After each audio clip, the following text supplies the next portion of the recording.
First, ever since Labor recruit Kimberley Kitching was pre-selected to replace Stephen Conroy in the Senate, the silence from her new parliamentary colleagues has been deafening. Privately, there is concern deep in the Labor Party about the controversial union figures passed. This hasn't escaped the Turnbull government's attention. After a ragged year for the Prime Minister, his MPs and senators are licking their lips in anticipation. Political correspondent David Livson has this report. She's Federal Labor's newest recruit. Congratulations. Thank you very much. Kimberley Kitching, a fortnight ago, moments after winning pre-selection for the Senate. It is a historic evening and a great result for the affirmative action rules of the ALP. On Tuesday, her nomination was rubber-stamped by the Victorian Parliament in an apparent show of unity. The nominee, Ms Kitching, is the selection of the Australian Labor Party, the party previously represented in the Senate by Senator Stephen Conroy. But just under the surface of the Victorian Labor movement, there are deep concerns about what many are calling Bill Shorten's captain's pick. I think there was quite a lot of dismay just about the fact that the decision took place behind closed doors. It wasn't clear who the candidates were until after the result, and that there wasn't any of this wider discussion and democratic input. Do you think her choice was worth it, given the angst that it's raised? I think she'll make a positive contribution in the Senate. The Royal Commissioners referred dozens of union officials to state prosecutors and federal regulators. The Royal Commission into Union Corruption's interim report recommended criminal charges against Kimberley Kitching for unlawfully sitting union entry tests on behalf of at least 6 union organisers. HSU Branch Secretary Craig McGregor gave evidence that in early 2013, Ms Kitching came into my office in the Park Street offices and said words to the effect of, "Did another one, got 100% again." She was boasting in her tone. Ms Kitching received no adverse findings in the Royal Commission's final report. But in 2015, almost identical evidence was presented to the Labor-established Fair Work Commission, and the conclusions were scathing. On the totality of evidence, I find that Ms Kitching performed these tests. Ms Kitching's denials of knowledge and involvement cannot be accepted. Ms Kitching has always denied any wrongdoing.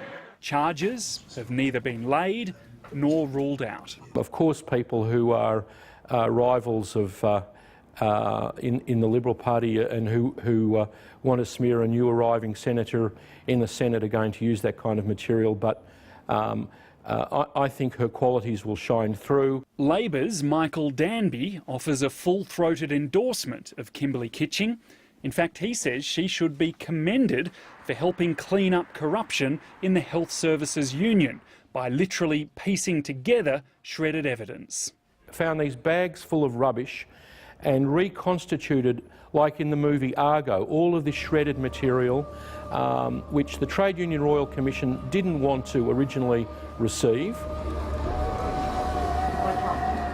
It was all the material on Cathy Jackson's malfeasance, the corruption of the union. His high praise is notable in the fact that he's the only federal Labor member to offer it. In the short term, you're right, there'll be some angst by people who are on the other side of factional disputes here in Victoria.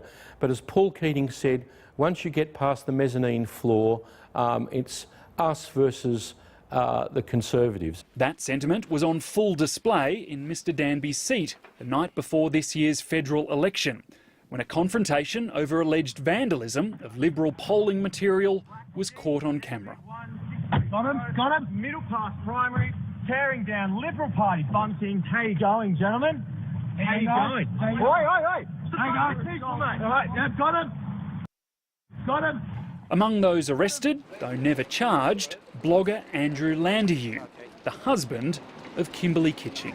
It's really unfair to convict a quality woman candidate on the basis of what her husband did. Other Labor MPs, when asked to endorse Kimberley Kitching, have offered only tepid support at best. Did you support her candidacy? Look, I wasn't directly involved, but I welcome her to the team. Do you think she's an appropriate person to be standing for the Senate, given what the Royal Commission found? That's a matter for the Victorian branch. I'm a member of the New South Wales branch. It hasn't escaped the government's attention. Blocked by Julia Gillard, blocked by Senator Stephen Conroy, as he was then, and stopped from getting into the Parliament. Anthony Albanese, the member for Granger, missed all of that. He never saw any of that happen. He's never heard of Kimberley Kitching. Apart from a few brief mentions in Parliament, the coalition, it seems, has been holding back, waiting for Kimberley Kitching to take her seat in the Senate before unleashing their full attack. Across Labor, there's a deep sense of foreboding about what's to come. Lateline has spoken to close to 20 Labor politicians and union figures, past and present, across the factions, who've all expressed despair at Labor's choice for the Senate. None would speak on the record, but privately their comments are scathing, and many have questioned Bill Shorten's judgment at a time when Labor is riding high. I think perhaps they don't know her as well as Bill Shorten and I do. The opposition leader is a personal friend of Kimberley Kitching and her husband. Sources close to Bill Shorten insist, though, he didn't intervene directly in the pre-selection contest. But he did insist the candidate be a woman, and many in his camp did fall in behind Kimberley Kitching. Did you have the support of Bill Shorten?